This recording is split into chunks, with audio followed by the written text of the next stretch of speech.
ஒரு வார்த்தைக்கு இத்தனை அர்த்தமா? ஒரே கன்ஃபியூஷனாக இருக்கே அப்படின்ற வார்த்தைகளை தான் இன்றைக்கி நான் கொண்டு வந்திருக்கேன். சேனலுக்கு முதல் முறையாக வந்தீங்கன்னா சப்ஸ்கிரைப் பண்ணிக்கோங்க. வாரத்தில் 2 இல்லாட்டி 3 டைம் கிடச்சா போட்டுட்ருக்கேன் ஹிந்தி லேர்னிங் வீடியோ. என்னுடைய வீடியோ பேசிக் ஹிந்தி இருக்காது.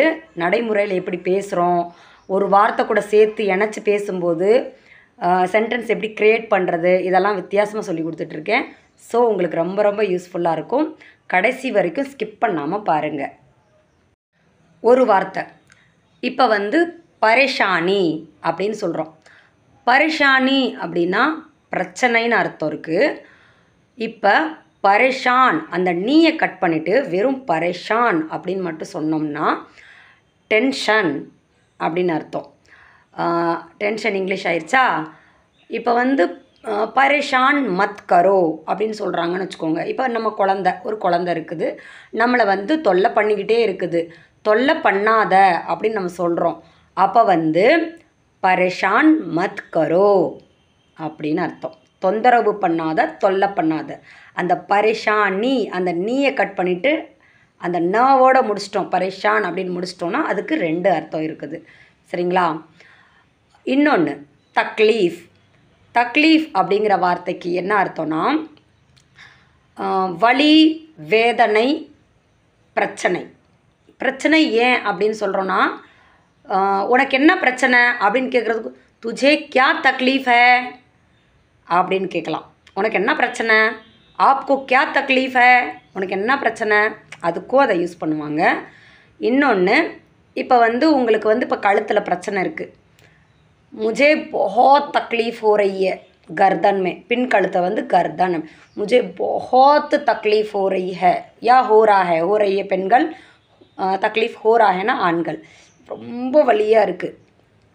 मैं बहुत तकलीफ़ में हूँ, मैं बहुत तकलीफ़ में हूँ அப்படின்னா நான் ரொம்ப வேதனையில் இருக்கேன்னு அர்த்தம். நான் ரொம்ப வேதனையில், அதாவது ரொம்ப ஒரு மன வருத்தம், மன கஷ்டம் அப்படின்லாம் இருக்குல்ல. बहुत तकलीफ़ में हूँ பாருங்கள், தக்லீஃப்க்கு 3 அர்த்தம். அதே போல் நம்ம பிரச்சனைன்னு பார்த்தோம். பிரச்சனைக்கு என்னென்ன சொல்லலாம்னா क्या तकलीफ़ है, क्या समस्या है, क्या परेशानी है, क्या दिक्कत है, இது ஃபுல்லாக பிரச்சனை. இப்போ நம்ம ஒரு வார்த்தைக்கு பல அர்த்தம் பார்த்தோம். இந்த 4 வார்த்தைக்கு ஒரு அர்த்தமும் இருக்கும், பிரச்சனை அப்படிங்கிற அர்த்தம். இப்போ முசீபத், முசீபத்தும் பிரச்சனை தான். பட் முசீபத் அப்படிங்கிற வார்த்தை சில இடத்துல மட்டும்தான் யூஸ் பண்ணணும். உதாரணத்துக்கு முசீபத், எனக்கு பெரிய பிரச்சனை வந்துடுச்சு அப்படின்னு சொன்னால் முझे बहुत बड़ी முசீபத் ஆ கயா அப்படின்னு சொல்லலாம். அது ஒன்று. பிரச்சனையை தேடி நான் போகிறதில்ல, ஆனால் பிரச்சனை என்னை தேடி வருது அப்படின்றதுக்கு என்ன அர்த்தம்னா எப்படி சொல்லுவாங்கன்னா, முசீபத் கே பாஸ் மை நஹி ஜாத்தா, முசீபத் खुद चल के मेरे पास आता है. இது ஜென்ஸு. லேடிஸ் சொல்லணும்னா அந்த ஆத்தி ஹே அப்படின்னு சொன்னால் முடிஞ்சு, அவ்வளோதான். முசீபத் खुद चल के मेरे पास आता है, பிரச்சனை என்னை தேடி வருது அப்படின்ற இடத்துல அந்த முசீபத்தை யூஸ் பண்ணணும். முசீபத் எல்லா இடத்துலையும் யூஸ் பண்ணக்கூடாது, பிரச்சனை தான். பட் அதுக்குன்னு ஒரு அந்த சென்டென்ஸ்குள்ளே தான் யூஸ் பண்ணணும் அப்படின்றது ஒன்று இருக்குது. இந்த பரேஷானி, திக்கத் இது எல்லா பிரச்சனைக்குமே சொல்லிக்கலாம். முகாப்லா அப்படின்ற ஒரு வார்த்தை இருக்குது. அந்த ஒரு வார்த்தைக்கு எத்தனை அர்த்தம்னு பார்த்தீங்கன்னா, காம்படிஷன் நடக்குது அப்படின்றதுக்கு பிரதியோகிதா ஹோரா ஹே அப்படின்னு சொல்கிறோம். அது ஒரு வார்த்தை. அதே இடத்துல முகாப்லா ஹோரா ஹே அப்படின்னா காம்படிஷன் நடந்துக்கிட்டு இருக்கு, இப்போ நடக்க போகுது, நடக்குது அப்படின்னு அர்த்தம். ஹோராஹேனா நடக்குதுன்னு அர்த்தம். அந்த பிரதியோகிதாவை முகாப்லா அப்படின்னு சொல்லலாம். இன்னொன்று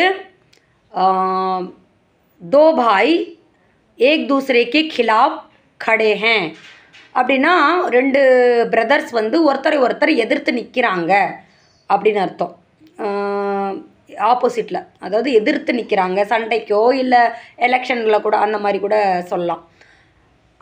அது அதுக்கு முகாப்லான்ற வார்த்தை எப்படி யூஸ் பண்ணலாம்னா, दो भाई मुकाबले में खड़े हैं அப்படின்னு சொல்கிற ஒரே அந்த முகாப்லான்ற ஒரே வார்த்தையில் முடிஞ்சு போயிடுச்சு.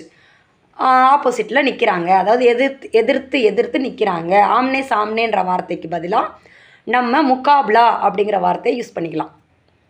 இன்னொன்று என்னென்னா, உனக்கும் எனக்கும் ஒற்றுமை கிடையாது, வித்தியாசம் இருக்குது அப்படிங்கிறத தேரா மேரா கோய் முகாப்லா நஹி, உனக்கும் எனக்கும் எந்த ஒற்றுமையும் கிடையாது, நம்ம 2 பேரும் ஒரே மாதிரி இல்லை அப்படின்ற இடத்துலையும் தேரா மேரா கோய் முகாப்லா நஹி அப்படின்னு சொல்லலாம்.